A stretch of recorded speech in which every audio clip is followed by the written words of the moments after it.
Merci. Donc, le topo qui m'a été attribué aujourd'hui, ce sont les blocs péricapsulaires, IPAC et PENG-bloc. La première chose qu'il faut mentionner, c'est que ce sont des acronymes. L'IPAC étant une infiltration qui est réalisée entre l'artère poplitée et la capsule du genou, alors que le PENG est une péricapsule neuve group block. C'est aussi le nom de famille de Philippe Peng, raison pour laquelle certains l'ont appelé pelvic PENG block ou bloc de la capsule antérieure. Mais ce qu'il y a d'intéressant, c'est que l'on est en train tout à coup d'introduire un tout nouveau concept, à savoir que ce sont des blocs des branches distales, des blocs extrêmement distaux, des branches collatérales. En effet, jusqu'à présent, on faisait des blocs sur les troncs principaux, comme vous allez voir, alors qu'ici, de la même façon que jadis nous faisions des péridurales suspendues thoraciques sans avoir aucun bloc moteur en aval, ici, vous voyez un bloc qui est tout à fait suspendu, qui est particulièrement bien réalisé juste au niveau de la capsule, là où on veut travailler. Je vous disais, jadis, on faisait des blocs sciatiques. Dans les années 2000, on faisait des parasacrés, et il y a eu une grosse vogue à ce niveau-là. Puis on est descendu, on a remis au goût du jour des blocs distaux, mais toujours sur l'axe principal, sur le sciatique, sur le distal, sur le bloc tibial. Récemment, on s'est intéressé à cette innervation du genou, et on a démontré qu'il existait littéralement une arborescence à ce niveau-là, qui est particulièrement complexe, et on voit que le nerf tibial, les branches distales et inférieures du nerf tibial, donnent une grosse partie, une grosse contribution de cette innervation de la capsule. Il contribue également en bleu le nerf obturateur. En rouge, nous avons quelques branches fibulaires et des branches qui viennent d'un tout petit peu plus haut, qui sont marginales. Donc, il faut vraiment piquer ici, tout près.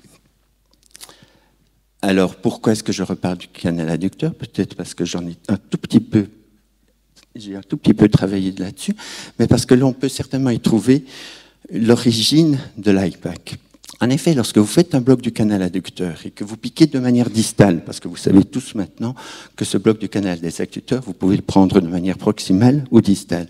Lorsque vous faites un bloc du canal des adducteurs et que vous piquez en distale, tout près de l'hiatus, la solution d'anesthésiques locaux n'a pas d'autre solution que de filer dans le creux poplité, que ce soit par l'hiatus principal, que ce soit par les hiatus accessoires, que ce soit en contournant le grand adducteur, ça n'a aucune espèce d'importance. Tout se trouve dans le creux poplité à ce niveau-ci. Avec comme résultat que vous avez une solution d'anesthésiques locaux qui se retrouve à ce niveau-ci, au niveau du sartorius en interne, et qui barre littéralement toute la région jusqu'au biceps, jusqu'au nerf sciatique ici, on s'en moque un tout petit peu, mais surtout ici, autour des vaisseaux poplités. Et qu'est-ce que l'on a autour des vaisseaux poplités? Nous avons le plexus poplité, qui reçoit, comme je venais de le dire, des branches du nerf obturateur, des branches du nerf tibial et quelques branches du nerf sciatique. C'est cette région-ci qui nous intéresse.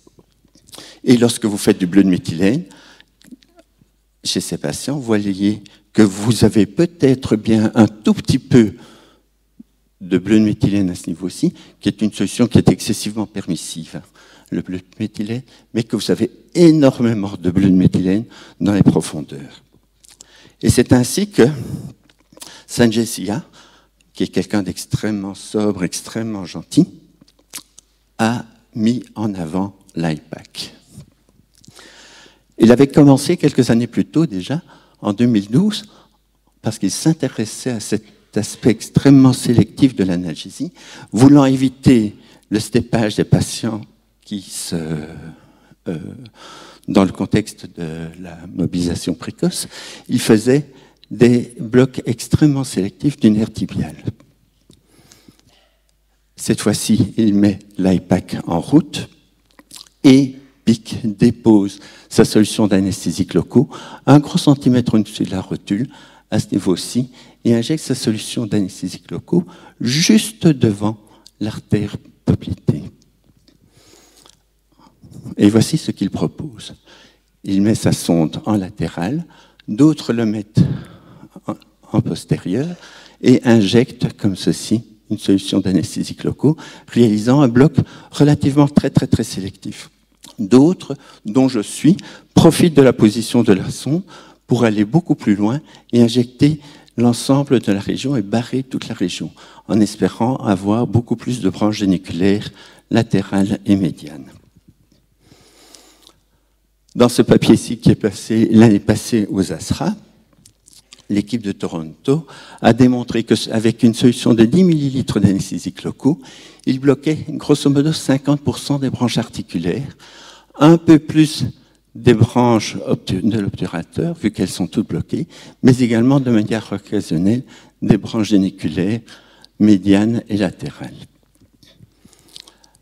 Lorsque l'on regarde les opacifications que nous avons faites à ce niveau-ci, avec une solution de 20 ml, on barre l'artère et la veine poplitée, on infiltre toute la région qui est à ce niveau-ci, on diffuse latéralement, mais également en médial, avec une solution d'anesthésiques locaux qui est parfaitement localisée entre l'artère et le flux fémoral, sachant que le nerf sciatique est là.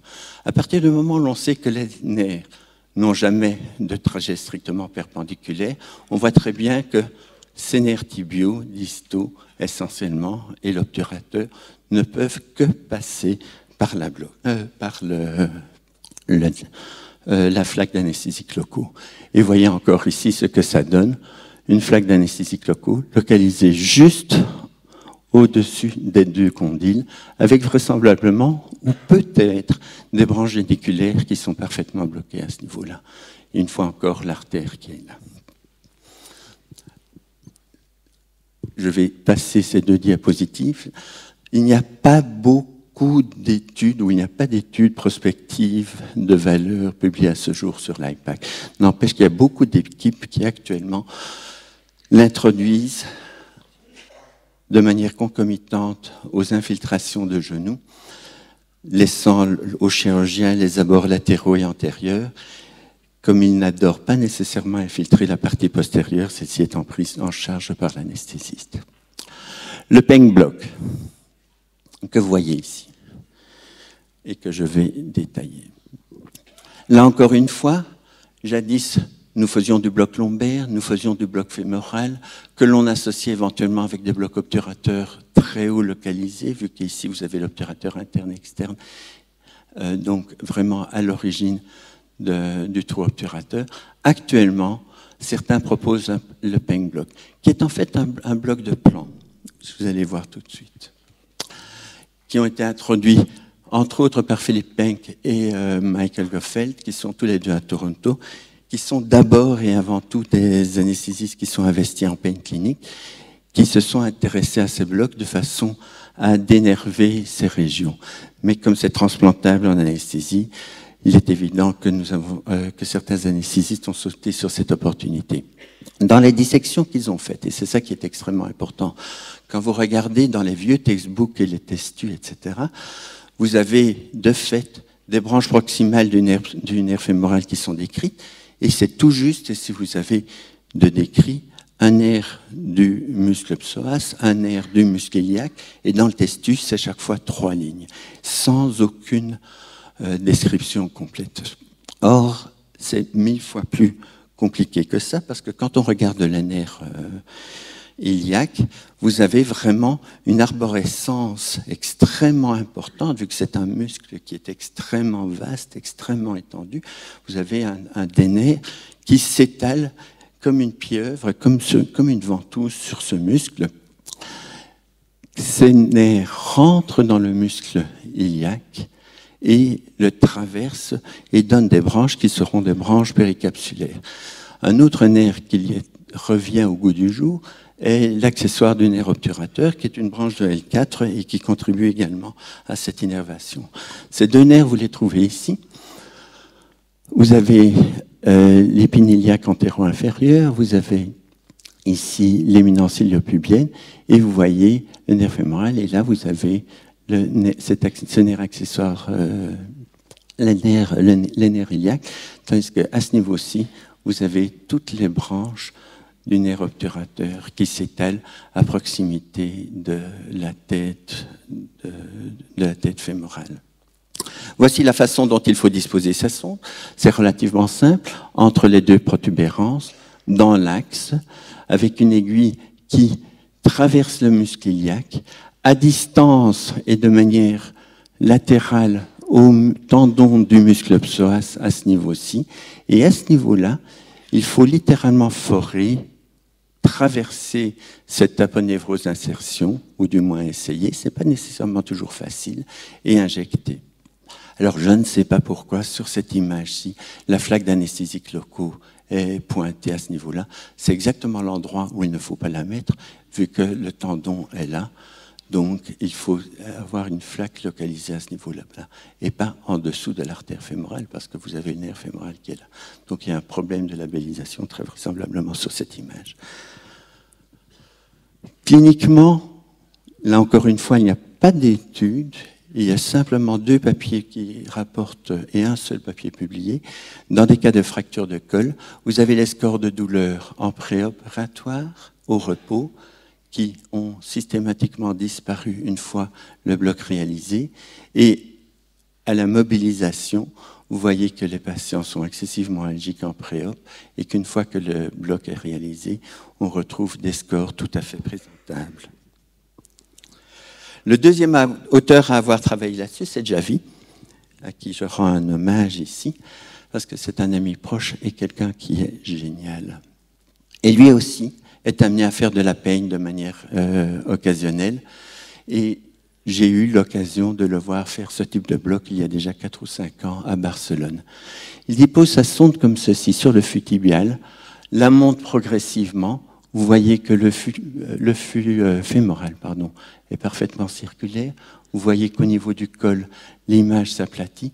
Il pivote sa sonde à ce niveau-ci, la fait monter et parvient à avoir cette image en dos de chameau qui est constituée forcément de la tête fémorale et ici du pelvic prime, donc de l'os iliaque.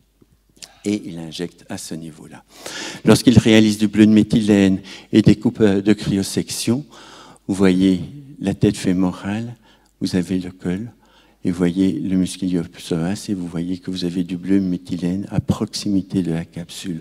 Un tout petit peu plus bas, au niveau du grand trochanter, vous avez l'insertion du muscle iliopsoas et du bleu de méthylène à ce niveau-là. Ce sont des pièces anatomiques, ceci. Ces patients au CT scan. Et vous avez 2 types de diffusion, je vous en montrerai d'autres.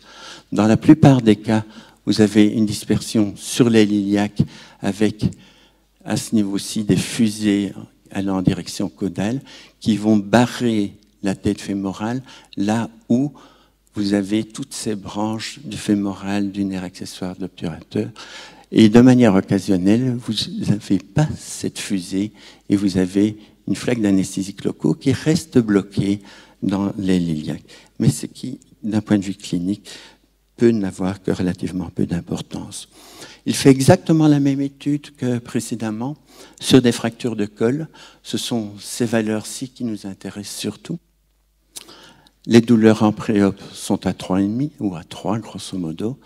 10 minutes après le bloc, vous avez un effondrement de ces douleurs à des douleurs tout à fait acceptables. Il pique ces patients en position assise. Là, encore une fois, c'est tout à fait acceptable. De toute façon, les patients sont moins douloureux qu'au repos ici. Les valeurs ici en post-opératoire, il y a eu une rachie ou une anesthésie générale, on ne sait strictement rien dire. 12 heures après, on sait très bien que les fractures de col ne sont pas excessivement douloureuses, donc c'est peut-être moins intéressant comme valeur. Mais on voit qu'ici, on a sûrement aidé nos patients. Alors moi, il se fait que, ayant connaissance de tout ceci, j'ai opacifié un certain nombre de patients pour voir comment ces blocs fonctionnaient. C'est d'abord des plane blocks. Ça veut dire que tous les plane blocks que vous avez réalisés jusqu'à présent, on les a réalisés entre deux fascias musculaires. Ici, c'est un tout petit peu plus complexe parce que l'on est entre une surface osseuse sur laquelle s'insère un muscle, un tout petit peu comme on le fait pour les serratus lorsqu'on les fait sur les faces profondes. Vous voyez que l'essentiel de la solution d'anesthésiques locaux, ici c'est 20 ml, noie les iliaques et que l'on a un débordement péricapsulaire avec une fracture de colle qui est localisée à ce niveau-ci. Débordement qui est particulièrement intéressant vu que vous avez cette image-ci en regard de la tête fémorale. Mais tout à l'heure, vous aviez une image qui était parfaitement plate. Si vous regardez ici, vous avez une image qui est beaucoup, beaucoup plus large, même si vous avez un superbe débord à ce niveau-ci. De toute évidence, on a une image circonférentielle qui entoure la masse musculaire. J'ai montré qu'une seule main, donc ça veut dire qu'on n'est vraisemblablement pas parvenu à décoller la structure, l'aponévrose de son lit d'insertion osseux, ce qui n'a absolument aucune espèce d'importance d'un point de vue clinique, dans la mesure où toutes ces fibres nerveuses traversent le muscle iliaque. Donc vraisemblablement aucune espèce d'importance. Un plain block, encore une fois, sur l'aile iliaque, un débordement. Le débordement s'explique essentiellement par un moulage du muscle psoas. Alors, c'est une dia que je n'ai pas eu le temps de terminer pour modéliser tous les types de diffusion que l'on a. On a ici systématiquement une empreinte à ce niveau-là, qui est avec une solution d'anesthésiques locaux qui se dépose entre l'aile iliaque et le muscle. De manière occasionnelle, nous avons, dans un cas sur 5, une empreinte musculaire, des empreintes du psoas 4 fois sur 5, des débords à la face antérieure du psoas 4 fois sur 5. Et dans un cas, comme dans le papier de Javi qui sera publié bientôt dans RAPM, vous avez une solution d'anesthésiques locaux qui reste bloquée dans l'aile iliaque, ce qui veut dire que l'on loupe les branches accessoires du nerf obturateur. Mais on n'a pas encore d'études cliniques. Donc l'IPAC est une infiltration du cru poplité, donc on est dans une distribution extrêmement aléatoire, et il faut prier pour que. Vous avez vu que dans les études au bleu de méthylène avec 10 millilitres seulement, c'est sûr qu'avec 20 millilitres, on aurait de meilleurs résultats. Avec 10 millilitres seulement, ces petites branches articulaires postérieures du nerf tibial ne sont imprégnées que dans 50% des cas. Donc ce n'est peut-être pas parfait, mais c'est certainement plus que ce que font les chirurgiens lorsqu'ils infiltrent de manière un tout petit peu aléatoire la capsule postérieure. Le PENG est un plain block avec un débordement, donc on est sur des mécanismes qui sont vraisemblablement un tout petit peu mixtes. Là aussi, le débordement, mais il est un tout petit peu accidentel, hein, on ne sait pas le quantifier à moins de mettre 40 millilitres, donc je ne vais pas vous jurer a priori quand je regarde mes opacifications. Le bleu de méthylène est toujours extrêmement favorable, enthousiaste. Si vous voulez démontrer quelque chose, utilisez du bleu de méthylène. La clinique vous contredira vraisemblablement un tout petit peu.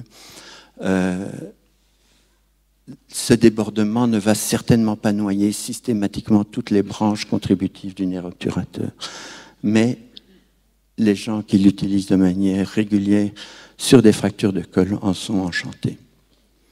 Et actuellement, il n'y a pas encore d'études prospectives en cours. Je connais des protocoles qui sont sur le point d'être lancés, mais on ne sait pas encore dire exactement ce qu'il en est d'un point de vue clinique. Mais il y a beaucoup d'enthousiasme. Il n'y a pas un seul congrès où on n'en parle pas. Voilà, je vous remercie.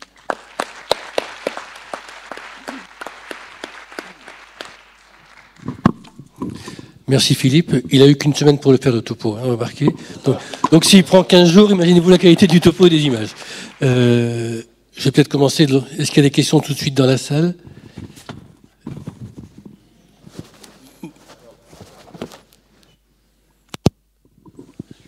Il est bon, il est bon.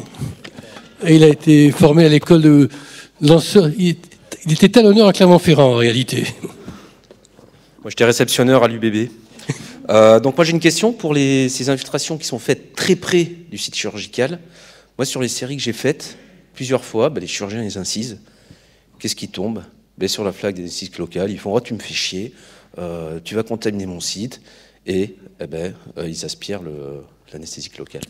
Est-ce que vous, vos chirurgiens, du coup, ils sont confrontés à ce problème? Alors peut-être que j'infiltre, peut-être que je fais une bloc vraiment trop disto, mais c'est vrai que les chirurgiens ils me disent tu mets de l'anesthésie locale sur mon site opératoire. Alors il y a deux choses. Vous parlez de PENG ou d'IPAC? Alors sur l'IPAC, surtout sur l'IPAC. Le PENG, non. L'IPAC, le chirurgien... Il a pas, c'est déjà raison. Vous êtes en postérieur. Quand ils font une prothèse totale de genou, en postérieur. Ils ne sont pas sur les zones d'infiltration. Je pense que ça doit diffuser, parce qu'ils me disent il y a des signes. Avec quel volume? Sur un volume de 40 cc quand même. Oui. Voilà. Donc il y a sans doute une partie de l'explication qui est là. Mais, donc moi je suis avec 20 cc et la pacification. Alors c'est toujours, j'ai un tout petit peu critiqué le bleu de méthylène tout à l'heure. Ça c'est par expérience. Les opacifications avec des produits de contraste radiologique ont des densités qui sont un tout petit peu plus élevées. C'est vachement visqueux, ces solutions. Donc, ces images sous-estiment toujours un tout petit peu les diffusions. Mais 40 cc, il n'y a pas de miracle. Vous devez déborder quelque part. C'est le principe de l'infiltration.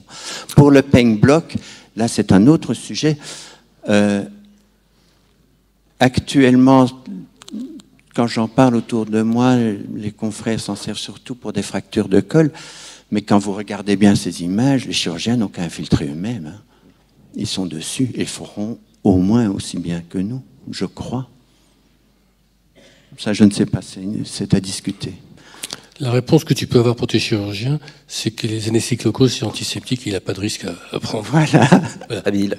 Voilà, c'est homo-bactériostatique. Et alors la deuxième chose, c'est que si vous infiltrez, moi tous ces blocs sont faits dans une salle à part, une demi-heure avant. À ce moment-là, une grosse demi-heure avant, il y a une grosse partie qui est dans la circulation systémique. Okay. Et la dernière chose que je dirais, dans le même style de réponse, c'est que leur sang est plus invasif que nos solutions d'anesthésiques locaux. Comment tu expliques, Philippe, par exemple, pour le pen block, que ce soit... Nous, on en fait beaucoup dans les fractures du col et même dans les prothèses totales de hanche actuellement, que ça soit aussi efficace, parce que la peau où ils incisent, elle n'est pas couverte théoriquement, que toute la partie sciatique de l'articulation de la hanche, elle n'est pas bloquée, alors que c'est extrêmement efficace. Comment tu expliques ces discordances entre l'anatomie et la clinique derrière? Alors, tu parles de voie antérieure, je suppose? Oui, des voies antérieures. Donc, tu parles de voie antérieure. J'ai quand même très, très, très fort l'impression, et dans des équipes qui font énormément de blocs du fascial iliaca en supra-inguinal, qui est un bloc qui est très, très, très proche, parce que dans le PENG block, on infiltre une face postérieure. Dans le fascial iliaca, on infiltre les mêmes rameaux en antérieur avant qu'ils ne traversent. Il y a deux choses. Un, on infiltre malgré tout un tiers, 2 tiers. Donc la dénomination de Xavi, c'est péricapsulaire antérieur. Donc il est un peu plus honnête dans sa description. Dans les douleurs post-opératoires, il y a un gros étirement du psoas. La cicatrice n'a jamais fait mal.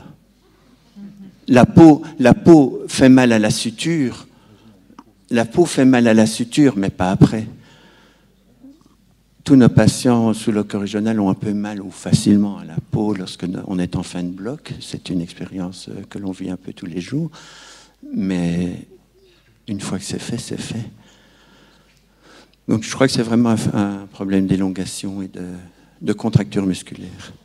Alors, juste pour compléter la réponse, avant de vous passer la parole, il y a une étude qui a montré, qui n'est pas toute récente, qui doit avoir au moins 15 ou 20 ans, qui avait regardé les récepteurs, les mécanorécepteurs et nocicepteurs dans l'articulation de la hanche, et qui montrait qu'ils étaient préférentiellement antérieurs. Majoritairement antérieurs, ce qui peut expliquer qu'effectivement, une approche qui bloquerait les rameaux fémoraux de l'accessoire et de l'obturateur a des chances d'être efficace sans forcément qu'il y ait, en tout cas pour l'analgésie, sans forcément qu'il y ait un bloc sur la partie sciatique. J'ai une question technique par rapport au PENG.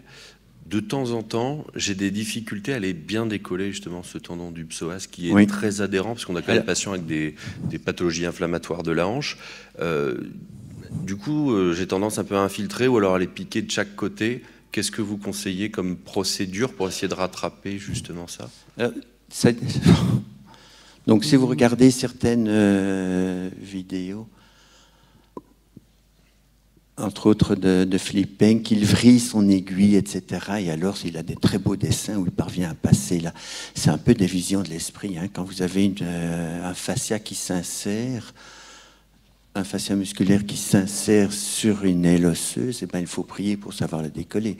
Si vous savez, il y a deux façons de le décoller. Ou bien vous utilisez des aiguilles qui ne sont pas des aiguilles de neurostimulation, à biseau extrêmement long, et vous allez racler le tout. Mais est-ce que c'est ça qui... je n'en suis pas certain. Donc, il n'y a pas de solution. Maintenant, cliniquement, si on réfléchit, donc il n'y a pas d'étude, hein, mais si on réfléchit, c'est la même racine nerveuse que vous interceptez d'un côté ou de l'autre du fascia.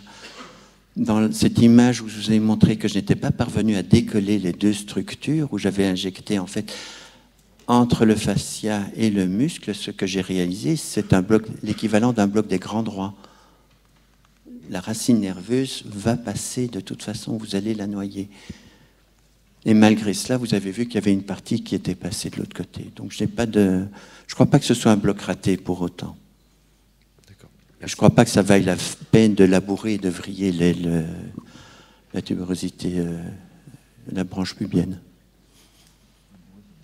Alors une dernière question, juste derrière, ce sera la dernière, après pour qu'on respecte à peu près le timing. Pour faire simple, pour la chirurgie du genou, vous conseillez un IPAC plus un canal des adducteurs, si pour résumer, un postérieur, un antérieur. Et la deuxième mini-question, chirurgie de la hanche, Penck bloc versus érecteur du rachis. Qu'est-ce que vous en pensez? Bon, première question. Les deux dias que j'ai sautés répondaient à votre question. C'est une étude indienne qui montrait que l'IPAC avec un canal adducteur, mais alors c'est un canal adducteur haut réalisé de façon à endormir le vaste médial, est une solution qui est très très élégante. La deuxième, très élégante, maintenant par exemple Eric fait un IPAC et un cathé fémoral à faible concentration, et ça a le mérite d'avoir une analgésie de un peu plus que 12 heures, parce qu'il n'y a rien à faire. Toutes ces infiltrations, il faut quand même se souvenir de la pharmacocinétique de nos anesthésiques locaux. Si on est un tout petit peu honnête, c'est rare que ça aille jusqu'à 24 heures hein, dans les papiers quand on est sérieux. Et à partir de 12 heures, c'est l'enthousiasme des médecins, des chirurgiens, etc. Ou la mauvaise foi des médecins. C'est ce que l'on veut. Pour la deuxième question, érecteur du rachis, moi je veux bien, mais il me faut des mécanismes d'action. Il faut qu'on comprenne pourquoi ça pourrait marcher. Donc, moi, je veux bien... On a des problèmes d'enthousiasme actuellement, c'est ce que je crois. On est dans une génération Twitter, machin, etc., où tout le monde fait part de son enthousiasme, mais on ne comprend pas pourquoi et comment ça marche, et on ne sait pas ce qui marche. Donc, il faut quand même être un tout petit peu rationnel à certains moments. Alors, moi juste, je pense qu'il faut qu'on revienne aux basiques, et les basiques, c'est l'anatomie. Il a parlé, vous avez, pour le genou par exemple, vous avez les très beaux papiers qui ont été faits par l'équipe de Penck, notamment par Tran, qui a fait les innervations antérieures et postérieures de l'articulation du genou. Et clairement, je veux dire, quand vous faites, si vous faites, comme vous proposez, un IPAC avec un canal des adducteurs, bon, bah, vous bloquez bien la partie postérieure, parce que c'est très pertinent sur le plan anatomie. Un canal des adducteurs, surtout si vous le faites, selon la technique décrite par Pia Jaeger à mi-distance au niveau de la cuisse, vous bloquez le saphène qui ne donne pas toujours une innervation du genou, et vous bloquez le vaste interne si vous avez une bonne diffusion. Donc au mieux, vous faites un bon quart, un petit quart même plutôt, de la partie antérieure de l'articulation du genou. Donc c'est pas mal pour l'analgésie, mais ça ne sera pas parfait. Je veux dire, c'est clair que si vous faites un IPAC, par exemple, comme il a évoqué, avec un bloc fémoral avec une concentration faible, comme font certaines équipes, je pense à l'équipe de la clinique Juge à Marseille, eh ben, ils ont un très bon résultat avec une excellente analgésie qui sera meilleure. Donc ce qui est important, encore une fois, c'est de bien tester, toujours pareil, vos techniques et de voir ce que ça donne avec vos patients, avec vos chirurgiens, parce que des fois le BCA il peut être suffisant, puis des fois il sera pas suffisant, et donc il va falloir s'adapter.